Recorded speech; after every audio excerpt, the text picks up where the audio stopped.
Nawala si Emily Noble kinaumagahan pagkatapos ng kanyang ika-negatibo 52 kaarawan. Ang kanyang kotse, telepono, at pitaka ay nasa bahay pa rin. Pagkalipas ng 4 na buwan, natagpuang nakasabit ang kanyang bangkay sa isang puno. Ang pangunahing suspect ay ang kanyang asawa. Tila malinaw ang kaso hanggang sa hindi pa. Sige, lumabas ka. Hoy! Hoy, ilabas mo sila rito. Lagyan ng crime scene tape. Isara mo ito. Isara mo muna ang kakahuyang ito. Gawin itong kasing laki ng aming makakaya. Gamitin ang iyong kaliwang kamay at buksan ang pinto. Kaliwang kamay lang. Ibalik ang iyong mga kamay sa iyong ulo. Huwag kang gagalaw. Para sa 52 taong gulang na si Emily Noble, ang Westerville ang tahanan. Ito ay isang tahimik na suburban na komunidad sa labas lamang ng Columbus. Si Emily ay nagtrabaho para sa estado ng Ohio sa isang opisina ng Medicaid, isang trabahong hinawakan niya ng mahigit 1 dekada. Siya ang bumubuhay sa pamilya na may humigit kumulang $76,000 na personal na ari-arian. Ngunit hindi pera ang siyang nagde-define. Sa kanya, si Emily ay may taas na limati lamang at tumimbang ng wala pang 100.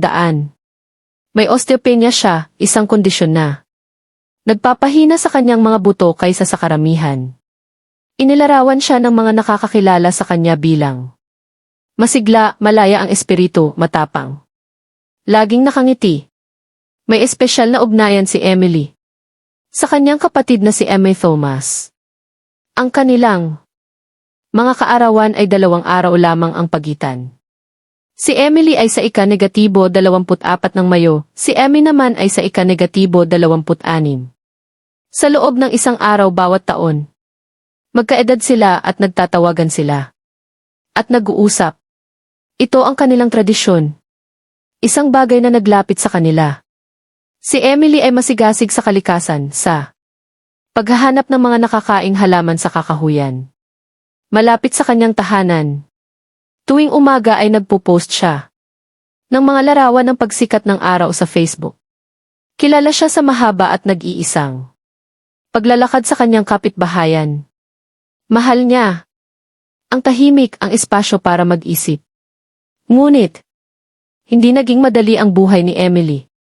Sinundan siya ng trahedya sa loob ng maraming dekada.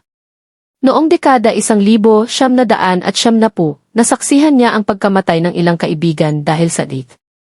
Ang kanyang ama ay dumanas ng isang aksidente na nakapagpabago ng kanyang buhay. Nadulas siya, natumba, nauntog ang ulo at hindi na nakabangon. Wala pang 1 taon ang lumipas, namatay ang kanyang ina sa isang aksidente sa sasakyan.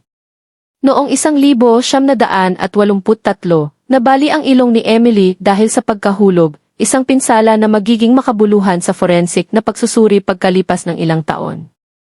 Pagkatapos, noong 2011, namatay ang kanyang unang asawa dahil sa pagpapakamatay. Minana niya ang kondo ng kanyang ina sa Abaros Lane sa Westerville, isang 800 talampakang espasyo na naging kanyang santuwaryo. Si Emily ay may kasaysayan ng depresyon. Humingi siya ng propesyonal na pagpapayo, ngunit isang bagay ang binigyang diin ng kanyang mga kaibigan. Palagi niya itong nalalampasan. Palagi niyang nakakahanap ng lakas para magpatuloy. Pagkatapos ng pagkamatay ng kanyang unang asawa, sumali si Emily sa isang dating site na tinatawag na Plenty of Fish. Doon niya nakilala si Matthew Moore. Nakatira ito sa Las Vegas noong panahong iyon, nagtatrabaho sa industriya ng kasino. Ikinasal sila noong 2018. Lumipat si Moore sa Ohio kasama ang kanyang anak na teenager na si Joy mula sa dating kasal. Masalimuot ang kasaysayan ni Moore. Ang kanyang dating asawa, si Lisa Pedison, ay kalaunan ay tumestigo tungkol sa isang insidente noong araw ng bagong taon 2001, 3 buwan mula nang sila ay ikasal. Anya, sinakal siya ni Moore habang siya ay buntis. Sinabi niya sa korte na pumunta siya at sa di malamang dahilan ay inilagay niya ang kanyang mga kamay sa liig nito. Iyon lang ang pagkakataon na hinawakan niya ito. Anya. Naghiwalay sila noong 2006. Ang mag-asawa ay may 2 anak. Ang isa sa kanila ay namatay noong bata pa. Ang dahilan ay hindi kailanman isiniwalat sa publiko. Namatay ang ina ni Moore noong 2018 at itinago niya ang mana sa isang joint account kay Emily. Ang pinagsamang balanse ay mahigit $400,000. Pagkatapos, noong tag-araw ng 2019, muling sumiklab ang trahedya. Ang 17 taong gulang na anak ni Moore na si Joy ay namatay sa pamamagitan ng pagpapakamatay. Sa pamamagitan ng pagbigti sa isang parke na hindi kalayuan sa tinitirhan ng mag-asawa. Ito ay lubhang nakapanlulumo. Inilarawan si Moore bilang isang wasak na pamilya. Ang mga tala sa therapy ni Emily ay nagpakita ng kanyang pagmamalasakit para sa kapakanan ni Moore pagkatapos ng pagkamatay ng kanyang anak. Ngunit walang mga akusasyon ng pang-aabuso. Pagsapit ng Mayo 2020, binago ng pandemya ng COVID-19. Ang lahat. Si Moore ay walang trabaho. Si Emily ay nagtatrabaho pa rin. Siya pa rin ang tagapagtaguyod ng pamilya. May mga tensyon sa pagsasama. Ang mga text message sa pagitan nila ay nagsiwalat ng mga hindi pagkakasundo tungkol sa pag-inom ni Moore sa kanyang kalungkutan at pambabatikos. Isang mensahe ang tumampok. Sinabi ni Emily na natatakot siyang umuwi. Ngunit nagpadala si Moore ng mga mensahe na nagsasabi sa kanya na manatiling positibo. Nang hilingin sa kanya ni Moore na sabihin sa kanya kung gusto niya ng diborsyo, hindi niya sinabi na gusto niya. Napansin ng mga kaibigan ang mga babala. Nakita ni Suzanne Kavanaugh ang pasa sa braso ni Emily noong huling beses na nagkita sila ng personal. Ibinahagi niya ang mga alalahanin tungkol sa relasyon at lumala ang kanilang pagkakaibigan. Bilang resulta, tinanggal din ni Emily ang kanyang singsing sa kasal bago siya nawala. Gayunpaman, sa kabila ng mga palatandaang ito, tila bumubuti na si Emily. Babalik na siya sa full-time na trabaho. Gaya ng dati, nakakayanan niya ang sitwasyon. Noong ika-24 ng Mayo, 2020, ika-52 kaarawan ni Emily Noble. Nang umagang iyon, sina Emily at Matthew Moore ay naglakbay patungong lungsod ng Buckle upang kumuha ng tubig sa isang lokal na bukal. Bumalik sila sa Westerville, binisita ang Field of Heroes, at nagpiknik sa parke. Katatapos lang ng mga paghihigpit dahil sa COVID-19 at muling nagbubukas ang mga bar. Nagpasya ang mag-asawa na mag-bar hopping sa downtown Westerville upang magdiwang. Huminto sila sa Cobalt Grill Restaurant kung saan sila magkasamang nag-selfie. Pinagsilbihan sila ng bartender na si Jessica Selfridge bandang 7:00 ng gabi. Sila lang ang kanyang mga customer. Nanatili sila ng mga 45 minuto at sa kanya, plano nilang ipagpatuloy ang kanilang pagdiriwang ng kaarawan. Umalis sila bandang 7:30 nakita ng kanilang kapitbahay si John Kramer, si Emily sa bahay. Bandang 8:00 ayon kay Moore, umuwi sila at natulog. Sinabi niya na natulog siya sa kwarto ng bisita upang maiwasan ang abala kay Emily. Natumigil ang aktibidad ng gumagamit sa telepono ni Emily. Pagkatapos ng 6 oras noong ika-24 ng Mayo. Si Moore ay may 30 minutos na tawag sa telepono sa isang kaibigan pagkalipas ng 7:30 ang kanyang telepono ay nagpakita ng patuloy na aktibidad ng gumagamit hanggang 6 oras. Kinabukasan, ika-25 ng Mayo 2020. Sinabi ni Moore na natulog siya hanggang bandang 10 oras ang paggising niya, wala na si Emily. Naiwan ang kanyang sasakyan na nakapark sa driveway, ang kanyang mga susi, ang kanyang telepono, ang kanyang pitaka, ang kanyang mga credit card, lahat. 2:47 ng hapon, tinawagan ni Moore ang kaibigan ni Emily na si Celeste Groen mula sa telepono ni Emily. At tinatanong kung nakita niya si Emily. Pagkatapos ay naghain siya ng ulat ng nawawalang tao kay Robert Hollis, opisyal ng Westerville Police Department. Na-record ng kanyang body camera ang buong interaksyon. Nagsagawa ng walkthrough ang mga pulis sa bahay. Naroon ang parehong sasakyan. Walang mga indikasyon ng foul play sa unang paghahalughog, ngunit si Detective Steve Grubbs ay mayroong iniisip niyang panloob na pakiramdam. May kakaiba sa salaysay ni Moore na naramdaman. Sa loob ng ilang oras, daan-daang voluntaryo ang nagtipon sa Westerville North High School. Maraming ahensya ang sumali sa paghahanap. Ang APA, Pulisya ng Estado, mga espesyalistang negatibo siyam unit, mga dive team, mga blood hounder at mga cadaver dog ay ipinadala sa kondo sa buong kapitbahayan.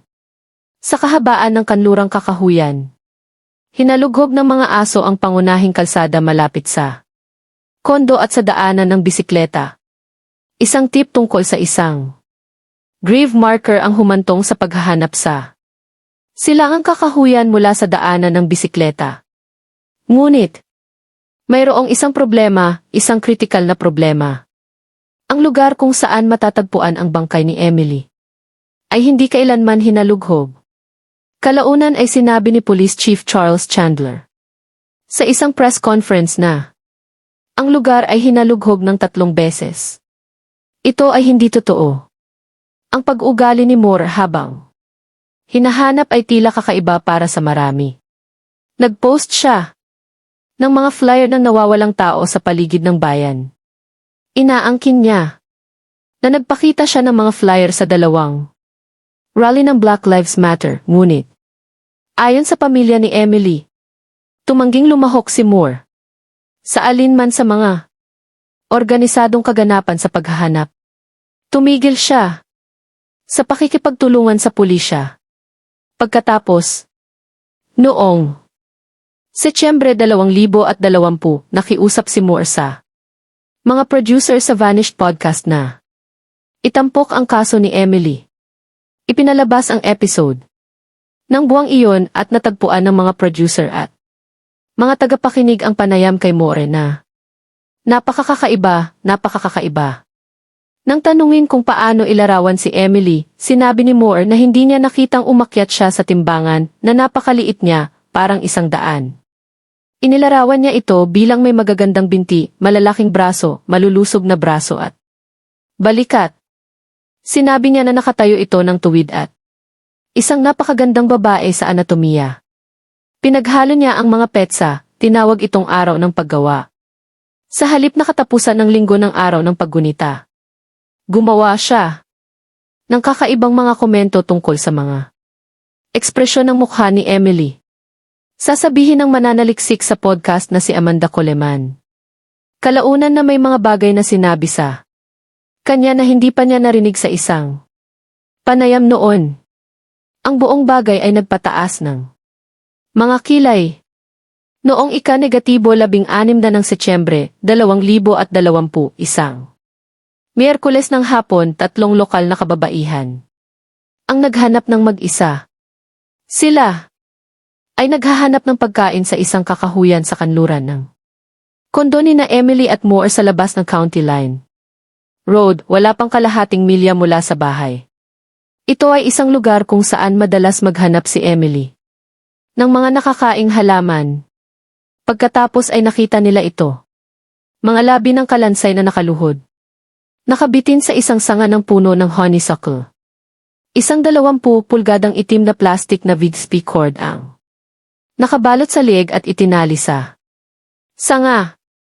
Nang dumating ang mga labi sa opisina ng coroner ng Montgomery County noong 2:08 noong ika-17 ng Setyembre, ang mga ito ay tumimbang lamang ng 18 libra.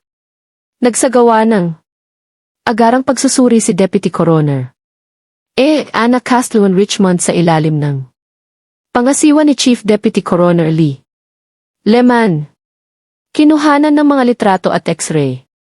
Ang mga labi ay inilarawan bilang mga kalansay na may kaunting mummified tissue. Noong ika-22 ng Setyembre, kinumpirma ng mga rekord ng ngipin na ang bangkay ay si Emily Noble. Tinawag ni Police Chief Chandler ang kaso.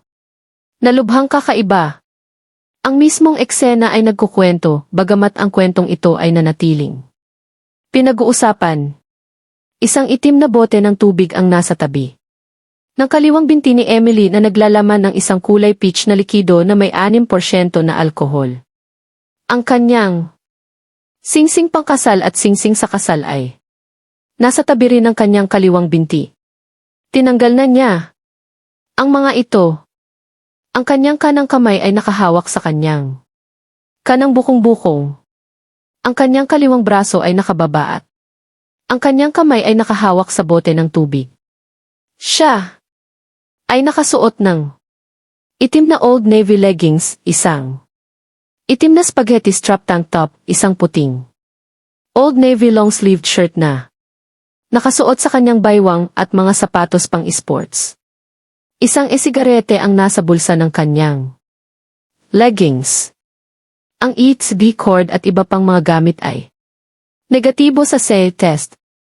Noong ika-2 ng Oktubre 2020 ang mga labi ay dinala sa Ohio State University.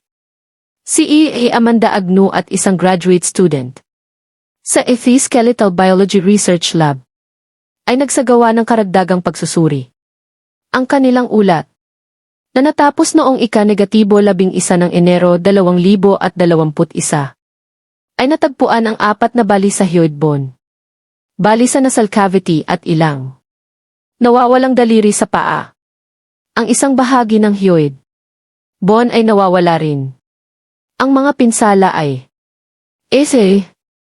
natukoy na paramortem naganap sa o malapit sa oras ng kamatayan o postmortem.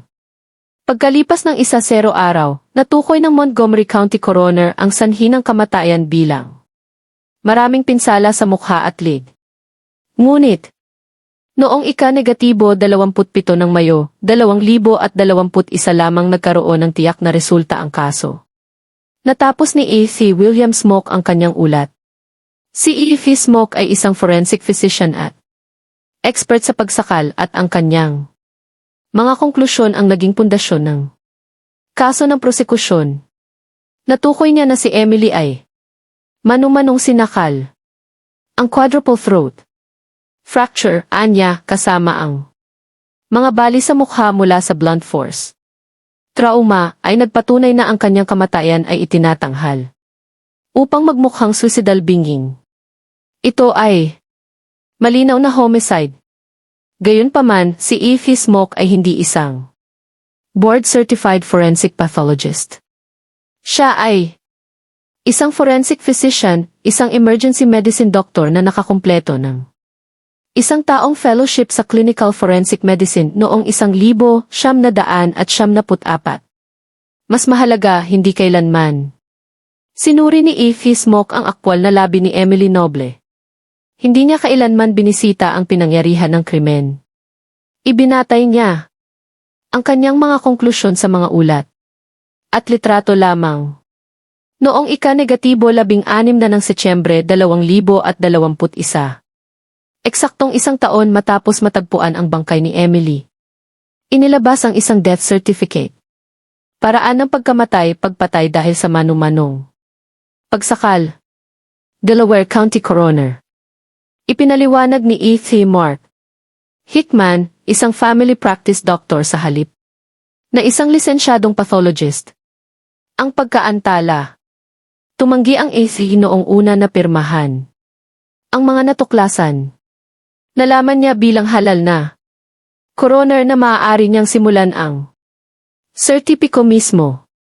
Samantala, noong Marso 2021, bumalik ang mga investigador sa pinangyarihan ng krimen. Nakakita sila ng mga buto na naiwan noong unang pagsisiyasat.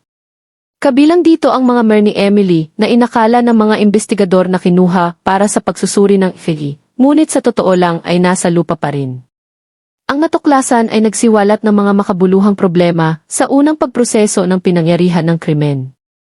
Ang ebidensya laban kay Matthew Moore ay Karamihan ay sirkumstansya lamang, ngunit naniniwala ang mga taga-usig na ito ay nakakakumbinsi. Ang mga tala ng telepono ay lumikha ng isang nakapanlulumong timeline. Itinigil ang telepono ni Emily ang lahat ng aktibidad ng gumagamit. Noong 6 oras noong ika-24 ng Mayo. Ang telepono ni Moore ay nagpakita ng patuloy na aktibidad hanggang 6 oras ang kinabukasan. Ang pagsusuri sa datos ng telepono ni Moore ay nagsiwalat ng isang bagay na mahalaga. Bagamat inaangkin ni Moore na nasa isang depot ng bus sa Broadstone. Siya noong umagang iyon, bahagi ng kanyang trabaho ay sinusuri ang mga patalasta sa mga gilid ng mga bus. Ang datos ng telepono ay nagsasabi ng ibang kwento. Noong 9 oras 25 minuto tumunog ang telepono ni Moore sa isang palo sa Murphy's Quarry, wala pang isang milya mula sa tahanan ng pamilya. Ang quarry ay makikita mula sa ari-arian. Nakunan ng mga GC's camera ang isang sasakyan na tila Moore's Blue Fiat Maria na dumaan sa quarry alas negatibo 59 ng umaga habang palayo sa bahay. Pagkatapos lamang nito ay itinago ang telepono sa Broadstone kung saan sinabi ni Moore na buong umaga siyang umalis kasama ang 2 batang lalaki upang ihatid sila. Sa aksidente alas negatibo 00 ng umaga. Nakunan ng Kiki ang kanyang pagdaan sa quarry makalipas ang 3 minuto. Ipinakita ng parehong kamera ang kanyang pagbabalik. Alas negatibo 41 ng umaga. Naniniwala ang mga investigador na pinatay siya pagkarating sa bahay. Natuklasan din ng pulisya na naglipat si Moore ng mga gamit sa garahe habang naroon ang mga opisyal sa unang pagsisiyasat sa nawawalang tao. Inilipat niya ang isang orange na extension cord at isang cooler na nag-iwan ng flashlight sa tabi ng parehong gamit. Iminungkahi ng mga taga-usig na ginamit niya ang flashlight upang ilawan ang kagubatan noong gabing pag-aayos ng bangkay ni Emily. Ang pag-ugali ni Moore sa panayam ng pulisya ay nagdulot ng mga pulang banta. Paulit-ulit niyang tinutukoy si Emily sa panahonang pangnagdaan na sinasabing, mahal ko si Emily, sa halip na, mahal ko si Emily. Hindi niya kailanman pisikal na hinalughog ang 800 talampakang kondo. Sa halip, gumamit siya ng mga text message at isang mobile phone locator app. Paulit-ulit niyang binanggit ang pagpapakamatay sa panayam at pinag-iisipan pa nga na kung magpapakamatay si Emily. Baka magbigti siya. Ito ay bago pa man matagpuan ang kanyang bangkay. Kinilala ni Detective Grubb sa isang panayam na wala silang ebidensya ng ihi o dugo. Nahigit na nag-uugnay sa pagkamatay ni Emily, walang mga nakasaksi, walang pisikal na ebidensya. Mano. Ngunit sinabi niya, gusto mo sanang makuha ang buong pag-amin. Gusto mo sanang makuha ito sa video, ngunit ang mayroon kami ay bangkay ni Emily at ang katawan ni Emily ang nagsasabi sa amin ng katotohanan na mayroon kaming isang homicide. Noong ika-17 ng Hunyo, 2021, mahigit isang taon matapos mawala si Emily, naghain ng sakdal ang isang grand jury ng Delaware County. Si Matthew Moore ay inaresto ng araw ding iyon. Habang may traffic stop ang mga armadong pulis ng Westerville. Pinalibutan siya ng mga reporter na nakaposas. Iginiit ni Moore na nagkakamali sila. Isa itong pagkakamali. Sabi niya, ako ay inosente. Kinasuhan siya ng 2 bilang ng pagpatay, felony murder at sinasadyang pagpatay at 1 bilang ng felonious assault. Hindi siya nag-plead ng guilty plea sa lahat ng bilang. Ang piyansa ay itinakda sa US dollars 2.5 milyon at mananatili pa sa Delaware County Jail hanggang sa matapos ang paglilitis. Nagsimula ang paglilitis noong ika-16 ng Agosto 2022. Hinarap ng mga taga-usig na sina Mark Sleeper at Melissa Schiff ang abogado ng depensa na si Diane Manashe. Binisita ng hurado ang Tahanan ng mag-asawa at kung saan natagpuan ang bangkay ni Emily. Ang mga pambungad na pahayag ay dumating noong ika-17 ng Agosto.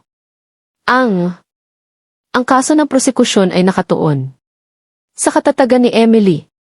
Ikinuwento ng pinangunahang taga-usig na si Mark Slipper sa hurado ang tungkol sa mga kakilakilabot na bagay na nangyari sa buhay ni Emily. Ang mga kaibigan na nawala dahil sa ang pagkamatay ng kanyang mga magulang, ang pagpapakamatay ng kanyang unang asawa. Ngunit ano ang naririnig mo tungkol dyan? Tanong niya. Nasa bawat oras na nalampasan ni Emily Noble ang trahedyang iyon. Nalampasan ang trauma na iyon at patuloy na makita ang kagalakan sa buhay na lalampasan niya. Ito sa bawat pagkakataon. Pagkatapos ay itinuro niya ang higit pa hanggang sa pinakasalan niya. Ang lalaking iyon, ang pangunahing saksi ng prosekusyon, ay si E.C. Bill Smoke. Walang pag-aalinlangan siyang nagpatotoo. Sa aking pagkakaalam, ang bali ng buto ng hyoid ni Emily Noble ay hindi nagmula sa pagbigti niya. Ito ay nagmula sa pagsakal. Siya ay sinakal ng mano-mano at pagkatapos ay itinago sa puno. Inilahad ni A.C. Amanda Agnew mula sa SLU ang skeletal analysis. Sa cross-examination, inamin niya na hindi bali ang kanang lukab ng ilong at na isang estudyanteng nagtapos ang bahagyang sumulat ng ulat. Si Lisa Peterson, ang dating asawa ni Moore, ay nagpatotoo na sinakal siya ni Moore habang buntis siya noong 2001. Iyon lang ang pagkakataon, anya. Inatake ng depensa ang integridad ng investigasyon. Maling ginamit ang ebidensya sa pinangyarihan ng krimen. Naiwan ang mga ngipin at buto. At narecover lamang pagkalipas ng ilang buwan. Ang lugar kung saan natagpuan ang bangkay ay hindi pa talaga hinalughog. Basura. Papasok, basura palabas. Argumento ni Manashe. Binigyang diin niya ang kumpletong kakulangan ng pisikal na ebidensya. Walang ihili, walang dugo, walang direktang ebidensya na higit na nag-uugnay sa krimen. Ang kasong ito ay pawang haka-haka lamang. Anya. Ang mga pangwakas na argumento ay nagsiwalat ng teorya ng prosekusyon sa unang pagkakataon. Naniniwala silang sinundan ni Moore si Emily. Habang naglalakad noong gabi ng ika-24 ng Mayo, pinatay ito sa kakahuyan. Matapos ang kanyang 30 minutong tawag sa telepono bandang 7:30 ng gabi, pagkatapos ay inayos ang pinangyarihan ng krimen sa loob ng 3 oras na window pagkatapos ng 9 oras ng gabi nang walang ipinakitang aktibidad ang telepono ni Emily. Nagpakita si Moore ng nakikitang pagkabalisa sa courtroom habang itinataas ang kanyang mga braso. Nang banggitin ni Minaj ang pagpapakamatay ng kanyang anak, pinunasan ni Moore ang kanyang mga luha. Hindi bababa sa isang hurado ang nakitang umiiyak. Malinaw ang ebidensya, sabi ni Slipper sa kanyang pagtatapos. Pinatutunayan nito nang walang makatwirang pagdududa na hindi namatay si Emily Noble dahil sa pagpapakamatay. Noong ika-26 ng Agosto, 2022 pagkatapos mag-isip ng halos 3 oras, bumalik ang hurado na may hatol. Hindi nagkasala. Sa lahat ng 3 bilang, hinawakan ni Moore ang kanyang mukha gamit ang kanyang mga kamay at humagulgol. Niyakap niya ang kanyang mukha sa kanyang mga palad. At paulit-ulit na sinabing salamat sa hurado. Pagkatapos ng pagpapawalang sala, sinabi ni Moore sa Ilgedes na walang katapusan ang relasyon nila ni Emily at siya at ng kanyang pagkamatay. Ang kombinasyon ng pagkakaakusa sa pagpatay ng sabay. Sa pagharap doon, anya, isa itong presyon at isang pakiramdam na hindi ko mailalarawan. Nang mapatunayang hindi ako nagkasala ay nang simulan ko siyang kaawaan. Kinilala niya ang patuloy na hinala. Ang mga taong nag-iisip na ako ay nagkasala. Wala akong sasabihin para mabago iyon. Anya, isa itong bagay na kailangan mong masanay. Sa palagay ko ay hindi ito nakakatuwa. Sinabi niya na siya ay nawalan ng pera dahil sa pag-aresto at paglilitis at kinailangan niyang umalis sa Westerville. Noong Marso 2023, naglathala si Moore ng isang libro na pinamagat ang Emily, isang itinanghal na pagpapakamatay sa Ohio. Doon, pinanindigan niya na si Emily ay namatay sa pamamagitan ng pagpapakamatay. Inilarawan niya ang sulatin bilang nakapagpapagaling at sinabing umaasa siyang mababasa ito ng pamilya ni Emily.